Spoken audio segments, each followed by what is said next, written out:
अरे कमला बहन, तू तो जानती है ना मेरी ये बहू प्रिया कितनी आलसी है रे। सुबह से शाम तक सिर्फ टीवी देखती रहती है, खाना भी ठीक से नहीं बना सकती। तेरी रीटा कितनी अच्छी है, घर का सारा काम धाम करती रहती है। अरे छोड़ ना सुमित्रा बेन, मेरी रीटा भी कम नहीं है। दिन भर फोन पर लगी रहती है, अपनी बहनों से ही बात करती है। घर की सफाई तो भूल ही जाओ, और खाना बनाने के नाम पर तो मैं ही सब कुछ करती हूँ।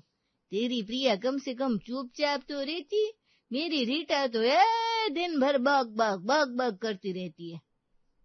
अरे तुम दोनों की तो अभी भी बहुएं अच्छी है। मेरी सुनीता को देखो, दिन भर कॉलेज जाती है और शाम को आकर कहती है मैं थक गई हूँ, घर का कोई काम नहीं करती। और ऊपर से अजय को भी मेरे खिलाफ भड़काती रहती है, कहती रहती है आपकी माँ को अब अकेले रहना चाहिए।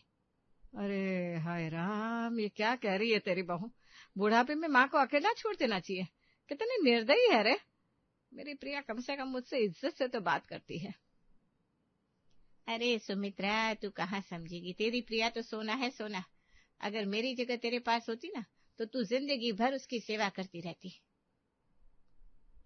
और तेरी जगह मेरे पास होती तो मैं उसे ठीक से सिखा देती कि कैसे घर चलाना है। अरे रुक्मिणी बहन, तुम भी क्या बात कर रही हो? तेरी सुनीता पढ़ी लिखी तो है कम से कम। मेरी रीटा तो बस रोंग रोगान करने में, फिल्मी गाने सुनने में ही दिन काटती है।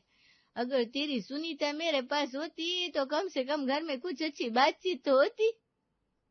रुक्मिणी आंटी अपनी छड़ी टेबल पर मारती है। अरे तो फिर क्यों ना हम तीनों अपनी अपनी बहुओं की अदला बदली कर ले।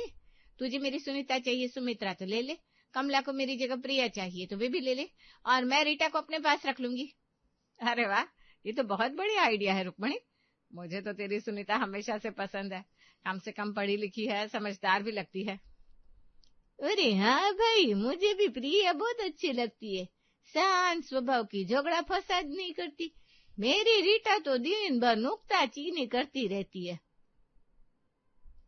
अरे मैं रीटा को संभाल लूंगी, उसमें जो भी कमियां हैं मैं उन्हें दूर कर दूंगी।